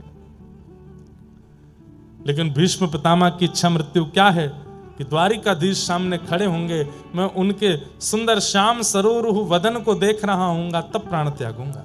बंधुओं, एक कथा याद आ गई। भीष्म पितामह कलिकाल में एक भक्त के रूप में प्रकट हुए जिनका नाम था सेन नाई, जो बाल काटते हैं। ऐसे एक नाई के रूप में इनका जन्म सेन नाई, भक्तमाल जी में कहते हैं कि वो भीष्म पितामह का ही पुनर्अवतार है। इतना सुंदर प्रसंग है सेन नाई का, हम पहली बार सुना रहे हैं। ये नाई थे, बाल काटने का काम करते और राजा के नाई थे, राजा के बाल काटते थे और किसी के बाल काटने को उनका अधिकार नहीं था। तो नगर के राजा के नाई थे। एक दिन इनके मन में बड़ी भक्ति जगी तो कथा सुनने गए। तो कथा में व्यास जी बता रहे थे कि गीता में भगवान कहते हैं मासा नाम मार्गशीर्षो, हम मार्गशीर्ष महीना मैं हूं, इन भावों में ये मैं हूं, इन भावों में भगवान अपनी विभूतियों का वर्णन कर रहे थे। सब लोग ध्यान से सुनिएगा, 10-15 मिनट और सुनो फिर विश्राम करेंगे। और तभी भगवान गीता में कहते हैं कि मानवों में जो राजा है वो मैं हूं। जहां कहीं भी राजा हैं, भगवान ने यह बात कही है कि राजा मेरा ही प्रतिनिधि है। राक्षसों में प्रहलाद मैं हूं, भगवान स्वयं कह रहे हैं। तो सेन नाई बैठ करके कथा सुन रहे थे, बोले कि मानवों में राजा मैं हूं, राजा मेरा ही प्रतिनिधि है। तो नाई तो बड़ा प्रसन्न हो गया, बोले मुझे ठाकुर जी मिल गए। अपने राजा की इतनी बढ़िया हजामत करते, उनके हाथ पांव दबाते, मालिश करते, खूब हाथ पैर दबाते, सिर और बढ़िया प्रेम से सेवा करने लगे। बोले कि यही हमारे भगवान हैं। अब तो वो राजा के हफ्ता में 1-2 बार जाके हजामत करते, उसके बाद कभी समय मिलता तो कथा सुनते। एक बार कथा में व्यास जी ने बोला कि बिन गुरु के हुए ठाकुर जी प्राप्त नहीं होते। तो सेन नाई जी के मन में आया कि अब मैं गुरु कहां से खोजूं। तब किसी ने इनको बताया, बोले काशी में विराजमान है श्री रामानंदाचार्य जी महाराज, आप उनकी शरण में चले जाओ, वो बहुत अच्छे गुरु मिलेंगे। और श्री सेन जी काशी चले गए। काशी में जाकर के रामानंदाचार्य जी से दीक्षा लेने का खूब प्रयास किया, लेकिन रामानंदाचार्य जी ने दीक्षा किसी कारण से नहीं दी, व्यस्तता के कारण, साधना के कारण। एक बार एक संत इनके पास हजामत कराने आए अपनी, तो ये उनके केश काट रहे थे, मतलब मुंडा कर रहे थे, बिल्कुल सारे बाल उड़ा रहे थे। शिखा छोड़ दी तो संत विरक्त थे, उन्होंने कही शिखा भी काट दो। उन्होंने कही अरे आप कैसी बात कर रहे हैं, मैं शिखा नहीं काटूंगा, ये तो बहुत बड़ा पाप है। बोले अरे मैं विरक्त हूं, विरक्त शिखा सूत्र नहीं रखते। सेन नाई जी बोले आप जो कहेंगे सब स्वीकार है, पर शिखा नहीं काटूंगा। तो बोले भैया काटनी पड़ती है, हम विरक्त हैं, हम शिखा नहीं रखते। तब अंत में सेन नाई जी ने कहा आप बहुत बड़े संत हैं, बहुत बड़े महात्मा हैं, रामानंदाचार्य जी से बुलवा दीजिए कि शिखा काट सकते हैं तो मैं काट दूंगा। सेन नाई जी ने बड़ी युक्ति समझी कि भाई इसी से गुरु सन्निधि भी मिल जाएगी और इनकी शिखा भी काट देंगे। संत लेकर के रामानंदाचार्य जी के पास गए। तो रामानंदाचार्य जी को ये बात बड़ी अच्छी लगी कि इन्होंने लाख कहने पर भी शिखा काटी नहीं, कितना इनका भाव है। और वो सब भाव देख करके, प्रेम देख करके रामानंदाचार्य जी ने फिर समझा करके जो भी भाव था वो कराया। सेन नाई जी की इस निष्ठा को देख करके उन्होंने दीक्षा प्रदान की, तिलक दिया, नाम दिया, मंत्र दिया। सेन नाई जी बोले आज्ञा करें। बोले आज्ञा यही है, वापस अपने गांव जाओ, वहीं रह के भजन करो। सेन और संत जन जब भी गांव में आवे, सब काम छोड़ करके उनकी सेवा करना, ये हमारी आज्ञा है। जो मंत्र दिया है इसका जाप करो, संतों की सेवा करो। सेन नाई जी लौट करके अपने गांव आ गए। राजा ने इनको बुलवाया कि कल हमको एक दूसरे राजा से मिलने के लिए जाना है, सुबह आकर के हमारी हजामत कर दो, मालिश वालिश कर दो, उसके बाद हम स्नान करेंगे फिर जाएंगे। रात्रि में सब व्यवस्था करके सेन नाई जी सोए। सुबह उठे तो क्या देखा, कीर्तन की ध्वनि आ रही है। और तभी देखे कि अयोध्या से कुछ संतों की जमात दर्शन करने के लिए जगन्नाथपुरी जा रही है और मार्ग में इनके गांव में होके निकल रहे हैं। तभी गुरु आज्ञा स्मरण में आई कि 100 काम छोड़ के संतों की सेवा करना। सेन नाई जी काम छोड़ा नहीं, भूल गए कि राजा के यहां जाना है। संतों को प्रणाम किया, वो कहा हमारे घर चलें, आप सबकी मैं सेवा करूं। संतों के चरण धो रहे हैं, उनको सुंदर वस्त्र अर्पण कर रहे हैं, पत्नी के साथ बैठ के खूब सुंदर उनको प्रसाद पवा रहे हैं। और प्रसाद पाने के बाद संतों से निवेदन किया आप कुछ सत्संग कीर्तन हो जाए। उनमें से एक श्रेष्ठ संत प्रवर, उन्होंने प्रवचन किया, सुंदर कथा सुनाई, सब भावुक हो गए और कीर्तन प्रारंभ हुआ। नाचने लगे सेन नाई और पत्नी सब बिल्कुल निमग्न होकर के भजन में नृत्य कर रहे हैं, नेत्रों से अश्रु प्रवाह हो रहा है, राम जी का स्मरण कर रहे हैं, गुरुदेव की याद कर रहे हैं। और यहां राजा प्रतीक्षा में बैठा है, मुझे दूसरे राजा से मिलने जाना है। सेन नाई हमेशा समय से पहले आ जाता है, मैं नीचे आके बैठ गया, अभी तक आया नहीं। राजा ने तुरंत कहा मेरी तलवार कहां है, लेकर के आओ उसको, और इस सैन को तो मैं जाकर के देखूंगा। तलवार लेकर के आए, घिसने लगे उसको, घोड़ा बुलाओ मेरा, कहां है सेन नाई का घर, उसके घर चलना है। इतने में ही देखा कि सामने से दौड़ते हुए सेन नाई आ रहे हैं, अपनी पगड़ी संभाल रहे हैं, कभी हजामत का डिब्बा संभाल रहे हैं, कभी धोती संभाल रहे हैं, और दौड़ते दौड़ते आए, अरे महाराज महाराज महाराज महाराज मैं आ गया। कहां रह गए इतनी देर? बोले महाराज क्षमा करते हैं, बहुत बहुत विलंब हो गया। बोले नहीं नहीं नहीं, दंड तो तुमको मिलेगा। भगवान भगवान क्षमा कीजिए, आप बैठिए ना, मैं जल्दी कर देता हूं, आपको विलंब हो रहा है। राजा बैठ गए, खूब सुंदर हजामत करी, खूब दाढ़ी वाड़ी सब करके, केश वेश। राजा क्रोध में तो था ही, बोले महाराज थोड़ी आपके हाथ पांव दबा दूं? बोले तू दबा तो दे, लेकिन दंड तो मैं तुझे दूंगा। हाथ दबाने लगे। आप इतना क्रोध करते हैं, अच्छे नहीं लगते हैं, आप थोड़ा प्रसन्न रहा कीजिए ना। हाथ पैर दबाते दबाते बोले आप थोड़े श्रमित हो तो मैं आपकी थोड़ी उंगलियां चटका दूं? बोले चटका तो दे, लेकिन दंड तो तुझे दूंगा। उंगलियां चटका दी, हाथ पैर। बोले आप कहो तो महाराज आपकी नेक थोड़ी कमर चटका दूं? बोले उससे कुछ दिक्कत तो नहीं है, वो कुछ नहीं होगा। लेकर के अपने कंधा पर जोर से झटका दिया, कमर ऐसी खुली महाराज, राजा बड़ा हल्का हो गया। बोले सेन तो इतने दिन से आ रहा है सेवा करने, लेकिन आज तेरी सेवा बड़ी अद्भुत लग रही है, लेकिन मैं दंड तो तुझे दूंगा। अरे विराजिए ना आप, थोड़ी आपकी कंधे की मालिश कर दूं। ऐसे ठाकुर जी यहां पर सुंदर कंधा दबाने लगे। थोड़ा गर्दन अपनी टेढ़ी कर लीजिए, टेढ़ी करके गर्दन थोड़ा इधर कुछ करने लगे तो वहां एक तेल का पात्र रखा था और तेल में प्रतिबिंब दिखाई देता है। जैसे ही तेल की ओर राजा देखने लगे, वो देख नहीं रहे थे, बस मुख इधर किया तो दिख रहा था।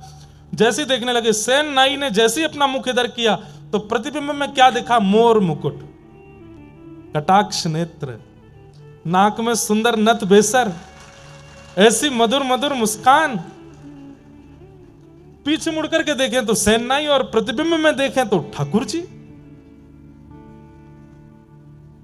राजा बोला ये मेरी आंखों का भ्रम है कि क्या है, पता नहीं हो क्या रहा है। नेत्र बंद करके अनुभव करे तो हाथों का स्पर्श इतनी बार राजा ने किया, लेकिन आज जैसा स्पर्श नहीं था। राजा सोचने लगे कहीं ऐसा तो नहीं है सच में ये ठाकुर जी ही हो। और बस ऐसा कहकर के राजा ने जैसे ही नेत्र खोले तो सैनिक जन खड़े थे। बोले वो सैन कहां गया?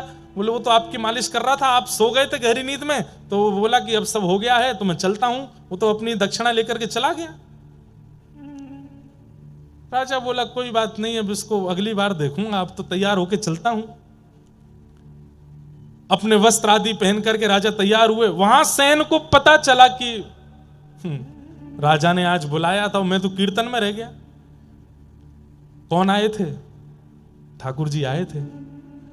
ठाकुर जी भैया हमने बहुत रूपन में देखे, कभी ठाकुर जी नरसिंह भगत बन करके भी गए हैं, ठाकुर जी एक जगह सक्कूबाई बन के पिटाई करवाने गए अपनी, वो एक दिन वो भी कथा सुनाऊंगा। लेकिन नाई बन करके पहली बार गए ठाकुर जी, अपने हाथ से हजामत करके आए, बाल बाल काट के आए राजा के, और मालिश करके आए, हड्डी वड्डी चटकाया है उसकी।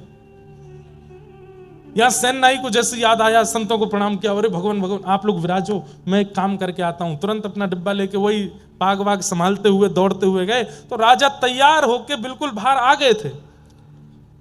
सेन ने आकर के जैसे ही राजा को देखा, हजामत हुई है, केश वेश सब बिल्कुल बढ़िया है, बिल्कुल राजा तो बढ़िया तैयार है, केश वेशों में तेल लगा है।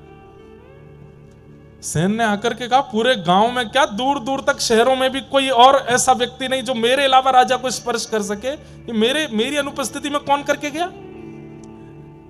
सेन को आता देख राजा बोले और भाई सेन कुछ भूल गए थे क्या? कुछ भूल गए हो, लेने आए हो? सेन बोले भूला तो कुछ नहीं। कुछ नहीं भूले तो फिर क्यों आए हो? आपने कल बुलवाया था मुझे। अरे तो कितनी बार आओगे? सुबह आके तुम सब करके तो गए, अब क्यों आए हो दोबारा? सेन बोला मैं नहीं आया था, मेरे घर तो संत जन आए हुए थे, मैं उनकी सेवा में लगा था, कीर्तन कथा चल रही थी मेरे घर में, तो मुझे देरी हो गई तो मैं दौड़ा दौड़ा आया कि आपकी हजामत करूं। सैनिक जन बोले अरे तू क्या पागल हो गया, भांग वांग खा के आया है क्या, तू तो आके गया, यहाँ पे सब करके गया है, हमने तुझे दक्षिणा भी दी थी। और बोले हर बार तो तू इतने 10 सोने की मोहर लेके जाता था, आज बड़ी तुझे कंजूसी चढ़ी थी, बार बार कहते एक और दे दो, थोड़ा सा और दे दो, कहां लेके जाओगे इतना, और दे दो। आज 20 सोने की मोहर लेकर के गया था। मैं नहीं आया हूं, मुझ पे नहीं है कुछ भी। राजा बोला झूठ बोलते हो। अरे वो संतों की जमात निकल रही है, मैं उनको बुलाता हूं। संतों की जमात बुलाई गई। बोले कहां था ये? बोले तो हमारे साथ थे, सुबह से सेवा पूजा भजन में लगे थे, बस ये बात हुई, यहां सेन के आंसू छूटे, वहां राजा के आंसू छूटे। सेन ने कहा सत्य में मैं था? बोले बिल्कुल तुम जैसा ही था, लेकिन आज मैं तब कह रहा था कि स्पर्श इतना अद्भुत क्यों है, और तुमने सेन कभी मेरी उंगलियां नहीं चटकाई, आज तो उंगली चटका के गए, कमर चटका के गए, गर्दन वर्दन सब करके गए हो। और अंत में एक अनुभव मुझे हुआ था, क्या कि मैंने तेल के पात्र के प्रतिबिंब में जब देखा तो वहां सेन नहीं, वहां पर कोई मोर मुकुटधारी दिखाई दे रहा था। सेन तो बस वहीं मूर्छासी में आ गए, राजा के चरण पकड़ लिए, बोले धन्य हैं आप, मैं आपके अंग को छू लूं? क्यों?